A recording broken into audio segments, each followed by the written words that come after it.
Hi friends, എല്ലാവരും സുഖമായിരിക്കുന്നു എന്ന് വിശ്വസിക്കുന്നു. ഇന്ന് നമ്മൾക്ക് പാഷൻ ഫ്രൂട്ട് വെച്ചിട്ട് ഒരു പുഡിംഗ് ഉണ്ടാക്കാം. അപ്പോൾ എല്ലാവർക്കും എൻ്റെ ചാനലിലേക്ക് സ്വാഗതം. അപ്പോൾ പാഷൻ ഫ്രൂട്ട് കഴിക്കാൻ എല്ലാവർക്കും ഇഷ്ടമല്ലേ? വെറുതെ മുറിച്ച് കഴിക്കുമ്പോൾ ഭയങ്കര പുളിയായിരിക്കും. അപ്പോൾ അത് വെച്ചിട്ടൊരു പുഡിംഗ് തയ്യാറാക്കിയപ്പോൾ നല്ല ടേസ്റ്റ് ഉണ്ടായിരുന്നു. അപ്പം എനിക്ക് തോന്നിയത് നിങ്ങളുമായിട്ടൊന്ന് ഷെയർ ചെയ്യാമെന്ന്. അപ്പോൾ അതിന് വേണ്ടിയിട്ട് എടുത്തതാണ്. അപ്പോൾ നമ്മൾക്ക് നേരെ വീഡിയോയിലേക്ക് പോകാം. അപ്പോൾ നമ്മുടെ പുഡിംഗ് ഇവിടെ സെറ്റ് ആക്കാൻ വേണ്ടിയിട്ട് നമ്മൾ ചെയ്യുന്നത് ചൈന ഗ്രാസ് ആണ് എടുത്തിരിക്കുന്നത്.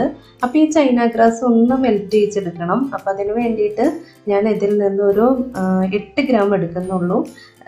1/2 ലിറ്റർ പാലിന് 8 ഗ്രാം ചൈന ഗ്രാസ് ആണ് ഞാനിവിടെ എടുക്കുന്നത്. അപ്പോൾ അതൊന്ന് കുറച്ച് വെള്ളം ഒഴിച്ചിട്ട് ഇതുപോലെ ഒന്ന് കുതിർത്താൻ വേണ്ടിയിട്ട് വയ്ക്കാം. ഇനി നമ്മൾക്ക് പാഷൻ ഫ്രൂട്ടിൽ നിന്ന് അതിൻ്റെ പൾപ്പ് എടുത്ത് മാറ്റി വയ്ക്കാം. അപ്പം ഞാൻ നല്ല പഴുത്തത് നോക്കി 6 പാഷൻ ഫ്രൂട്ടിൽ നിന്ന് ഇത്രയും പൾപ്പ് എടുത്ത് വെച്ചിട്ടുണ്ട്. ഇത് നമ്മൾക്കൊരു സോസ് പാനിലേക്ക് ഒഴിച്ചു കൊടുക്കാം. എന്നിട്ട് ഇതൊന്ന് ജസ്റ്റ് ഒന്ന് തിളപ്പിച്ചെടുക്കാം. ഒരുപാട് നേരോട്ട് തിളപ്പിക്കേണ്ട ആവശ്യമില്ല. പിന്നെ ഇതിലേക്ക് ആവശ്യത്തിന് മധുരം ഇട്ട് കൊടുക്കണം. കാരണം നമ്മളുടെ പാഷൻ ഫ്രൂട്ടിന് കുറച്ച് പുളിപ്പുണ്ട്. അപ്പോൾ അതൊന്ന് കുറച്ച് കൊടുക്കാൻ വേണ്ടിയിട്ട് ഞാൻ കുറച്ച് പഞ്ചസാര ചേർത്ത് കൊടുക്കുന്നുണ്ട്. അപ്പോൾ അത് നല്ലപോലെ തിളച്ച് വന്നിട്ടുണ്ട്. ഇത് ഫ്ലെയിം പെട്ടെന്ന് തന്നെ ഓഫ് ചെയ്യാം. ഇനി ഇത് നമ്മൾക്ക് മാറ്റി വയ്ക്കാം. അടുത്തതായിട്ട് നമ്മൾക്കൊരു പാൻ അടുപ്പിൽ വയ്ക്കാം. അതിലേക്ക് 1/2 ലിറ്റർ പാൽ ഒഴിച്ചു കൊടുക്കണം. അതിനുശേഷം പുഡിങ്ങിന് ആവശ്യമായിട്ടുള്ള മധുരം ചേർത്ത് കൊടുക്കണം. തണുത്ത് കഴിയുമ്പോൾ നല്ലൊരു മധുരം ഉണ്ടാവണമെങ്കിൽ ഇപ്പോൾ തന്നെ കുറച്ച് മധുരം ചേർത്ത് കൊടുക്കണം. അപ്പോൾ അതിനാവശ്യമായിട്ടുള്ള മധുരം ചേർത്ത് കൊടുക്കാം. ഇപ്പം നിങ്ങളുടെ കയ്യിൽ മിൽക്ക് മെയ്ഡ് ഉണ്ടെങ്കിൽ അത് ഒഴിക്കുന്നതായിരിക്കും നല്ലത്. അപ്പോൾ നമ്മൾ പഞ്ചസാര ആഡ് ചെയ്യേണ്ട ആവശ്യമില്ല. അപ്പോൾ മിൽക്ക് മെയ്ഡ് വളരെ എളുപ്പത്തിൽ നമ്മൾക്ക് വീട്ടിൽ തന്നെ ഉണ്ടാക്കിയെടുക്കുന്ന വീഡിയോ ഞാൻ ഇതിനു മുമ്പ് ഷെയർ ചെയ്തിട്ടുണ്ട്. അതിൻ്റെ ലിങ്ക് ഞാൻ ഇടാം. പാലവിടെ ഇരുന്ന് തിളയ്ക്കുന്ന ടൈം കൊണ്ട് ഞാൻ വേറൊരു അടുപ്പിലേക്ക് ചൈന ഗ്രാസ് മെൽറ്റ് ചെയ്യിക്കാൻ വേണ്ടിയിട്ട് വെച്ചിട്ടുണ്ടായിരുന്നു. അതവിടെ ഇരുന്ന് നല്ലപോലെ മെൽറ്റായി വരുന്നുണ്ട്. അപ്പോൾ അത് നല്ല ക്ലിയർ വാട്ടർ പോലെ ആകണം. അതുവരെ നമ്മളിത് മെൽറ്റ് ചെയ്തെടുക്കണം. അപ്പോൾ ആ ടൈമിൽ തന്നെ നമ്മളുടെ പാലും അപ്പുറത്തിരുന്ന് തിളച്ച് വരുന്നുണ്ട്. അപ്പോൾ രണ്ടിൻ്റെയും ചൂട് ഈക്വലായിട്ടിരിക്കണം നമ്മളിത് മിക്സ് ചെയ്യുന്ന ടൈമിൽ. അതിന് വേണ്ടിയിട്ടാണ് ഒപ്പം തന്നെ ചൈന ഗ്രാസ് മെൽറ്റ് ചെയ്യിക്കാൻ വേണ്ടിയിട്ട് നമ്മൾ വെച്ചത്. പാല് നല്ലപോലെ തിളച്ചതിന് ശേഷം നമ്മൾ ലോ ഫ്ലെയിമിലേക്ക് ആക്കി കൊടുത്തിട്ടുണ്ട്. ഇനി ഇതിലേക്ക് നമ്മൾക്ക് മെൽറ്റ് ചെയ്ത് വെച്ചിരിക്കുന്ന ചൈന ഗ്രാസ് ചേർത്ത് കൊടുക്കാം. അത് നമ്മൾക്ക് അരിച്ചൊഴിക്കണം എന്നൊന്നും നിർബന്ധമൊന്നുമില്ല കേട്ടോ. അത് ഡയറക്റ്റായിട്ട് തന്നെ അതിലേക്ക് ചേർത്ത് കൊടുക്കാം. അതിനുശേഷം ഇത് നന്നായിട്ടൊന്ന് മിക്സ് ചെയ്ത് കൊടുക്കണം. ഒരു 2 മിനിറ്റെങ്കിലും നമ്മൾ ഇതുപോലെ മിക്സ് ചെയ്തുകൊണ്ടിരിക്കാം. അപ്പോൾ ആ ചൈന ഗ്രാസ് ആ പാലിലേക്ക് നന്നായിട്ട് ജോയിൻ ചെയ്തോളും. ഇനി ഫ്ലെയിം ഓഫ് ചെയ്ത് നമ്മൾക്കൊരു 10 സെക്കൻഡ് കൂടി ഇതുപോലെ ഒന്ന് ഇളക്കി കൊടുക്കാം.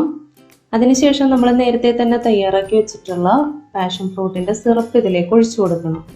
അപ്പം ഞാൻ അതിൽ നിന്ന് കുറച്ച് മാത്രം അരിച്ച് ഇതുപോലെ സിറപ്പാക്കി എടുത്തിട്ടുള്ളൂ. ബാക്കി പാർട്ട് നമുക്ക് മുകളിലൊന്ന് ഒരു ലെയറായിട്ടുള്ള ഒരു ഗാർണിഷിങ്ങിന് വേണ്ടിയിട്ട് മാറ്റി വെച്ചിട്ടുണ്ട്. അപ്പോൾ നമുക്ക് ഈ പ്ലെയിൻ ആയിട്ടുള്ള സിറപ്പ് ഇതിലേക്കൊന്ന് ഒഴിച്ചു കൊടുക്കാം.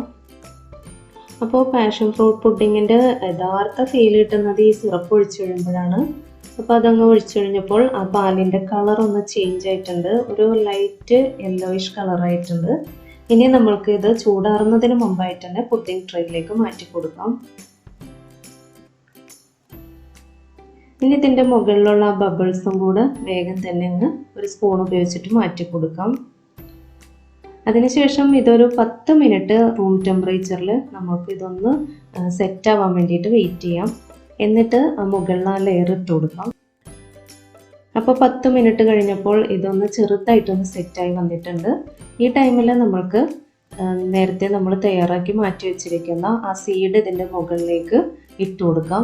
എന്നിട്ട് അപ്പോൾ ഒരു നല്ലൊരു ഭംഗിയായിട്ടുള്ള ഒരു ഗാർണിഷിങ്ങുമായി. അതുപോലെ തന്നെ നമ്മൾ ഈ പുഡിങ് സെറ്റായി കഴിഞ്ഞ് കഴിക്കുന്ന സമയത്ത് നമുക്കൊരു ആ സീഡൊക്കെ കടിക്കുമ്പോൾ ശരിക്കും ഒരു പാഷൻ ഫ്രൂട്ട് മുറിച്ച് കഴിക്കുന്ന ആ ഒരു ഫീലൊക്കെ കിട്ടും. അപ്പോൾ അതിന് വേണ്ടിയിട്ടാണ് ഇങ്ങനെ ചെയ്യുന്നത്. അപ്പോൾ നമുക്കിത് നന്നായിട്ടൊന്ന് ഗാർണിഷ് ചെയ്തെടുക്കാം. അങ്ങനെ നമ്മളുടെ പുഡിംഗ് ഇവിടെ നന്നായിട്ട് ഡെക്കറേറ്റ് ചെയ്ത് കഴിഞ്ഞു. ഇനി നമ്മൾക്കിത് സെറ്റ് ചെയ്യാൻ വേണ്ടിയിട്ട് ഒരു 2 മണിക്കൂർ ഫ്രിഡ്ജിലൊന്ന് വയ്ക്കാം. നമുക്ക് തണുപ്പ് വേണ്ടാന്നുണ്ടെങ്കിൽ ഫ്രിഡ്ജിൽ വെക്കണമെന്നില്ല.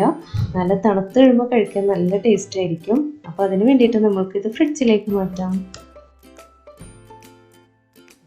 അങ്ങനെ 2 മണിക്കൂർ കഴിഞ്ഞപ്പോൾ നമ്മളുടെ പുഡിംഗ് ഇവിടെ നല്ലപോലെ സെറ്റായി വന്നിട്ടുണ്ട്. അപ്പോൾ നമ്മൾക്ക് ഇതൊന്ന് മുറിച്ച് നോക്കാം.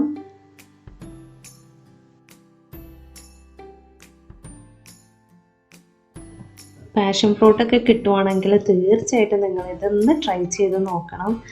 നല്ല ടേസ്റ്റാണ്. ഒരു ചെറിയൊരു പുളിപ്പും അതുപോലെ നല്ല മധുരവും ഒക്കെ കൂടെ മിക്സ് ആയിട്ടുള്ള നമ്മൾ മാംഗോ മിഠായി ഒക്കെ കഴിക്കില്ലേ, ആ ഒരു ഫീലൊക്കെ ഇഷ്ടമുള്ളവർക്ക് തീർച്ചയായിട്ടും ഈ ഒരു പുഡിംഗ് ഇഷ്ടമാവും. അപ്പോൾ എല്ലാവരും ഇത് ട്രൈ ചെയ്ത് നോക്കണം. അപ്പോൾ നമ്മൾക്ക് ഇതൊന്ന് കഴിച്ചിട്ട് ടേസ്റ്റ് നോക്കാം. അപ്പോൾ എൻ്റെ വീഡിയോസൊക്കെ ഇഷ്ടമാണെങ്കിൽ നിങ്ങൾ തീർച്ചയായിട്ടും ലൈക്ക് ചെയ്യാനും അതുപോലെ ഷെയർ ചെയ്യാനും പിന്നെ സബ്സ്ക്രൈബ് ചെയ്യാതെ കാണുന്നവരാണെങ്കിൽ ഒന്ന് സബ്സ്ക്രൈബ് ചെയ്യാനും മറക്കാതിരിക്കുക. അപ്പോൾ ഇനിയും അടിപൊളി കിടിലം വീഡിയോസൊക്കെ ആയിട്ട് വരുന്നത് വരെ ഇൻഷാ അല്ലാഹ് bye from Rubina Selu. Thank you for watching. Bye by.